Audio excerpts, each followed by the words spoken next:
fil-kċina, imma. My god, dak x'kien.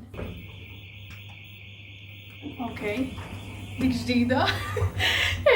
Imma ħamminżlu nieħdu l-lunch, by the way da xogħol ovvjament kif qed taraw, ħaninżlu nieħdu l-lunch għaliex illum Eleni u Brian li huma x-chefs tal-kantin sajru xi ħaġa Maltija u sajru l-aljotta ta' x'inhu, naħseb ġabbaħ fil-lift. U dak it-tip li ħriġt il-kamera u qed nistħi imma what I do for the vlogs. U ovvjament għax tipo vera napprezza li sajru xi ħaġa Maltija. Fejn naraw. Araw fejna! Oh my god, qed nista' nemmen. Tfuħ, ħanġibu bawl. U mal-biss l-aħmar apposta sewwa. Il-biss l-aħmar għax feeling festive u hekk. Għalti li ma kellix mint, imma żgħat basil, which is fine għax jiena tu bejn nisma' ġen nħobba l-minta. Tella iktar brot u xtellajt ros. Sorry. It's Maltese soup. Maltese soup. Yes. Fish soup. Fish soup. Nice. Yes. So I'm filming it. Enjoy. Thank you. Ħammur nħabba ximkien u xed nistħi. Din hija l-hiding spot tiegħi meta niġi. Bilħaq ħammur inħallas għax insejt li rrid inħallas. 2 euro ta' biss. Naħlef meta nkun eċitata biex induq xi ħaġa Maltija minn hawn. Dejjem nista' nħallas immur wara. Sa ma jħanduq wassa. Oh my god, x'mistija. Kien hemm wieħed rani qed nifilmja. Filmja, Rejt, kom kif tidher, ħanurikom kif tidher.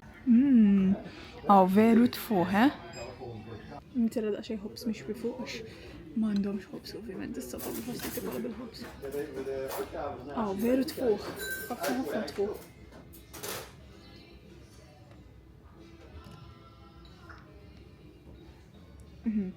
Inti hemm it-tadam. Il-bażil qed intomu. Jiena ma tantx nħobba l-minta. Naf li għalija suppost issir bil-minta, imma jiena nisa big fan tal-minta. Nħu biċċa bil-ħuta. Ma nafx użat ħut, issa nsaqsija. Il-ħut perfeġġi. Ikun hemm xi ħadd warajja ma nafx rajtuh x'ha. Qed nisma' tat-tim tiegħi. Kemmi tajba l ħadd biċċa ħuta. Veru seasoned tajba. I like it. U bilanċ tajjeb ta' ross. U brot, mhux just brot biss. Għaġbitni. Ħammur nikkonvinċi tat-tim tiegħi jieħduha. Are you having soup? Yes. Do you feel like being adventurous? Because there's Maltese soup.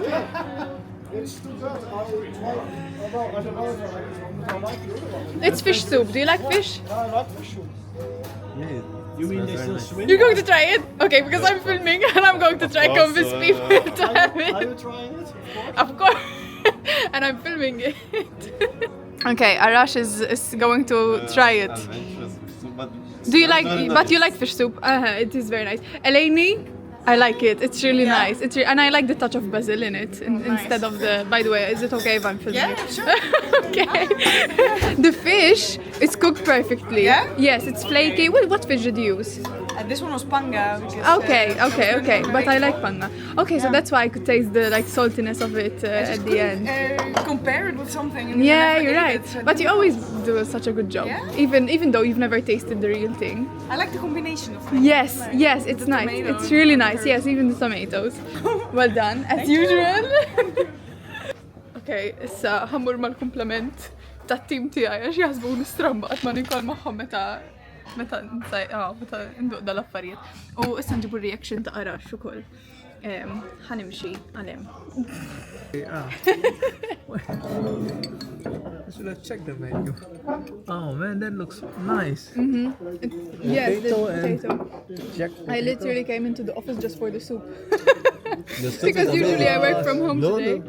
Seems like it. You want like a taste or something? No, it's just saying Desmond also decided to try the soup. Nice. I paid him to say that. Here's your money. Okay, try say it. Aliota. Yes. For Malta.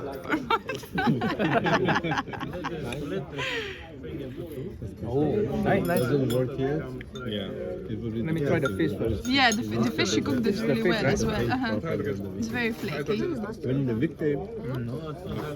Sure, this is worth it.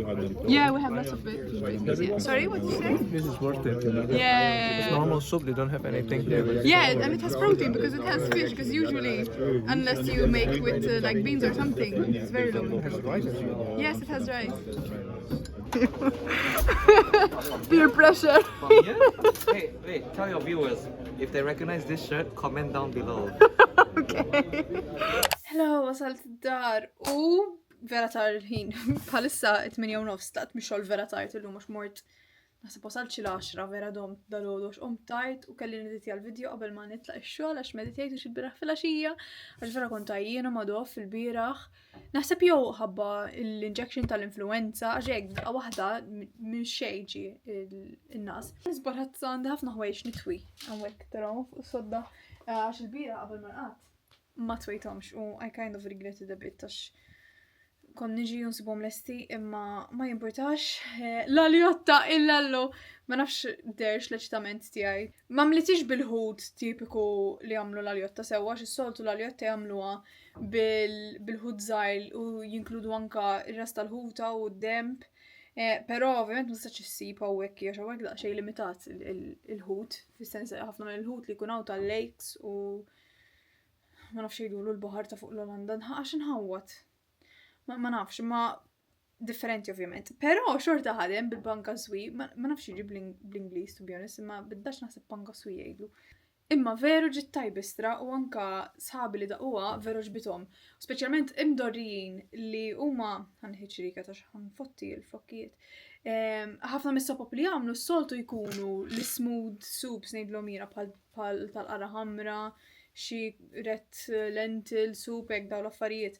Ma tantx jagħmlu sopop bil-biċċietek bħal-aljotta pereżempju u jew xi minestra u hekk. Iva dik idea tajba ngħidilha tagħmel il-kusksu u l-minestra għax dawk very easy biex tagħmilhom hawnhekk għax issib ingredjenti. U insomma u ġbithom anka l-fatt li hekk daqsxejn lemini u l-ħmawar kol jużat. Issa jiena ma tantx inħobba l-minta, naf li l-aljotta suppost tagħmilha bil-minta, ma kellix minta handy. So użat ħabaq minn flok u xorta ġit tajba, anzi veru ġbitni, dik it-taċċek tal-ħabaq għamel tajjeb.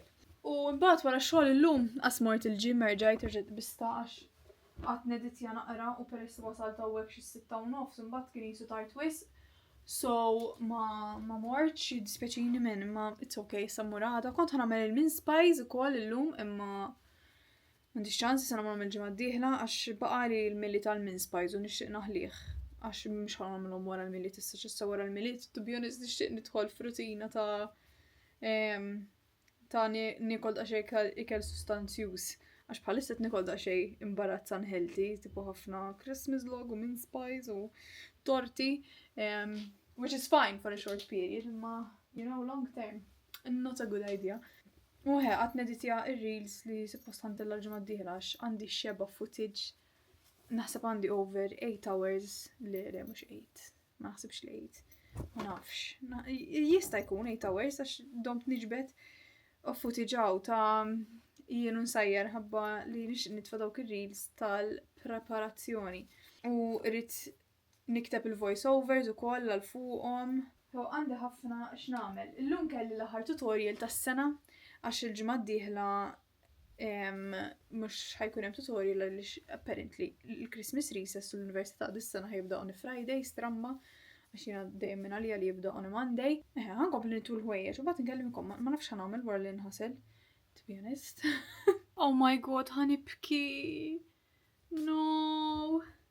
Wara xi ġrali. Il-flok tal-miliet. Uff. So meta kont qed nagħmel il-bigilla kont bla farda l waqqajt il-bigilla fuqi u tabbajtu biż-żejt u ma provajt inneħħih bil-pink stuff u ħallejtu iktar minn sija u ġiet discolored. Ħanibki kemm kien qalbi dal-flok. U daħi spiċċa flok ta' ġewwa. Uff. Issa nara nsib vintage replacement għalija ġvera kien għal-qalbi. Uff, id-darba li ma nilbis fardal temmen. So qabel ma mmur narqod iddeċidejt li ħanibda نزل الريċetti fil-ktib ta' riċetti li xtrajt minn għand Maduma u waqt li ħaj kon qed nagħmel riċetti deċidejt li nitfa' daqsxejn Christmas music fil-background nipprova nsiba. Għax il-fatt li qed taraw da tistgħu tobsir x'ħanurikom. Da xajtu minn second hand store record kien biss 375 u veru du tajjeb jaħasra. Għandu disk tal-Militech veru antiki. Ir-rekordjat fis-70s naħseb. Kienu id-data x'imkien miktub. Le fl-80s. 1986. Mhux ħatarawa naħseb? Ma, 1986. U li rajtu, I loved it u I bought it, għax literalment kienu l-unika wieħed bl-Ingliż fil-paj li kellhom ta' records tal-miliet. Għax taraw xtrajt record player lil Daniel tal-anniversary. Tipo, it was a gift to us għax konna ngħidu li vera nixtiequ waħda u bad xtrajta tal-anniversarju u bil-Bluetooth tas Sony. Bażikament xtaqt nixtriha bil-Bluetooth għax aħna bħalissa ma tantx għandna speakers tajbin. Kull manna Bluetooth speaker żgħir tiegħi li kont tellajt minn Malta. U qed talissa tipo ninqdew bil-Bluetooth miegħu sakemm il-qudiem insomma nibnu sound system tajba. Ftit għax ma jistax kunt tibniha f'daqqa għax tiġi super expensive. Vera jaħdem tajjeb, vera ġobni. Ma kienx għali ħafna, ma laqas cheap, għax ma rridx nixtri wieħed tipo tal-qamel għax nixtiequ li jservi. U kien data Sony li sibt issa fil-każ inħalli l-modell fid-description jekk niftakar. Li sibt kien a good starter għal beginners insomma li they're still getting into vinyls u hekk, però it's good quality still. So, ndoq daqsxejn Christmas music in the meantime. Hopefully ma niġix copyrighted. Qabel ma poġġi bil-qiegħda nibda nikteb riċetti. Ħanurikom xiqlajt ukoll għax insejt nurikom x'il-bieraħ jew il-bieraħ lura. Ħabba tiegħi Natalja tatni din il-possible kollha glitters tal-miliet nhar il-ħadd meta ġiet il-party. Għandi waħda hawnhekk kara, però dik ma kienx bil-glitters. Kont rajta magħha ċentru darba meta kont iltqajt ma' ħadejn boss. U rajta u vera xtaqta. Imma ma xtrajtix għax tipo kaġa kelli waħda u bdejt inħossni tipo l-allona xi waħda l-istess. Imma vera xtaqtax bil-glitters. U tmur mat-tema insomma, u xtratili ħanini vera kienet thoughtful. Mbagħad ma reġa' marret weħida biex tixtrili. Ja ħasra, jiena kont xtrajt stropu fil-ommi. Ħanintefa' bil-qiegħda ħansibu.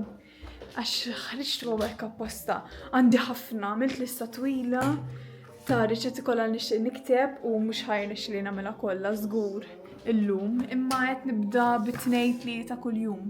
Li tarawni sa dan it-tal bdejt neditja ir-reel li ħanitfa' nhar it-tnejn u l-ħadd editjajtu. Qed naħsibha jekk nagħmilx subtitles jew le bl-Ingliż għax naf li jkun hawn min jixtieqhom, imma stra biex nagħmilhom biex twil tagħtu minutes kollox imma xorta time consuming. Insomma ħanibda nikteb ir-riċetti fuq ir-recipe book. Li by the way tinsewx tistgħu tużaw il-code tiegħi Maraja15 biex ikolkom 15% off fuq l-order sħiħa. Basta tonfqu €40. Ħanibda issa. Ija nirrid nikteb li dan tiegħi.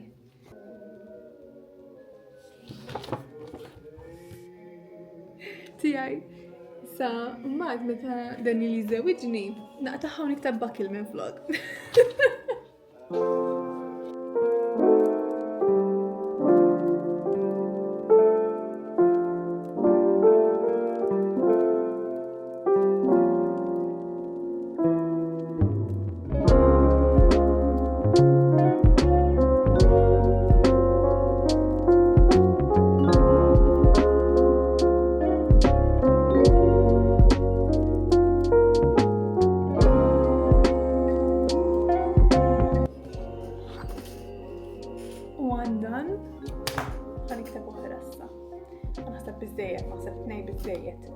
Nipprova nagħmlu 2 a day sal-miliet.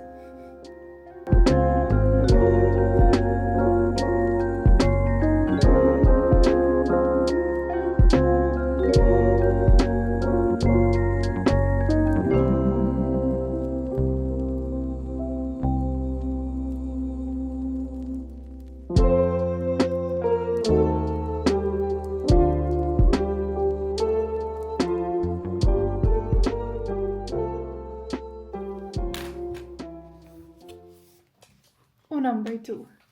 Id-deċtejt li nikteb il-rixetta tal-Christmas vlog Tommy u t-torta tal-mili tal-qatalas li għamil tal-party. U domt il-kamera tgħid li 23 minutes ma kont qed nifhimni qabel. So naħseb domt imqar kwarta għax il-vinil li kont tindoq spiċċa. So, tikallum għal-ġurnata. Jiena ħanħallikom naħseb. Again, mhux ġurnata interessanti. Ħafna ma insomma fil-bidu bdejna bl-aljotta so xaġa differenti għal-vlogmas. Vera ħadd gost minn Eleni u Brian ta' wkoll, għax Brian fit-tim tagħha wkoll. Imma Eleni toħroġ bil-idejat ta' x'ħajsajru fil-menju tal-ġimgħa tax-xogħol u Brian ovvjament imbagħad sajjar magħha. Veru, tbellaħni għax one she really cares about us bħala employees hekk vera tipprova ssajjar affarijiet mill-pajjiż ta' kulħadd just so that she could bring a little bit of home fl-uffiċċju. U hekk nammirax top tisfida lilha nnifisha biex tissajjar affarijiet ġodda. Wis brava u deżgħira wkoll naħseb qas 30 m'għandha jew dak kif talaqhom xi ħaġa hekk. Nispera li ħattu gost taraw dal-vlog, speċjalment il-bidu. Jekk ċat minnkom jara dak l-anime li jara kien jien fil-bidu, please ħallu li komment għalli jekk ċatna li l-komment jgħidli. Ma nafxu jekk taraw x'anime intom. Jiena narakom għada għal-ġurnata oħra ta' vlogmas. Għada naħseb niprofa nuża l-Air Dry Clay Kit li kienet tatni Natalja li t-suħda tal-Bossebol għal-birthday għax veru nixtieq nużah u li ngħid ħafna li nixtieq nużah imma qatt ma sib ċans nużah. U forsi nsib ħin għada wara l-ġim, issa naraw. Immeħem, 2 more days sa' kemm immorru Bruġ, vera eċitata, għadna ma morniex Christmas market wieħed dis-sena. So l-fatt li ħanamlu weekend Christmas markets veru looking forward għax propja il-ħadd asna fittilkom fil-bieraħ. Il-ħadd mhux ħanqogħdu Bruġ, ħammorru Antwerp but on the way back ħanifqu hemmhekk. So ħanaraw 2 different Christmas markets ta' Bruġ ta' Antwerp. U jaf qabel ma niżlu Malta mmorru xi ieħor imma ma nafx se narawx ma tantx għandna ċans. Apparti ta' Dejn Boss ovvjament għax ta' Dejn Boss dal-weekend ħajibda wkoll. U probably xi darba l-ġimgħa d-dieħla mmorru naraw hekk naqra. Imma long outro x'kien. Narakom għada il-lejl it-tajjeb u tinsewx tagħmlu like u tagħmlu subscribe. Ciao ciao.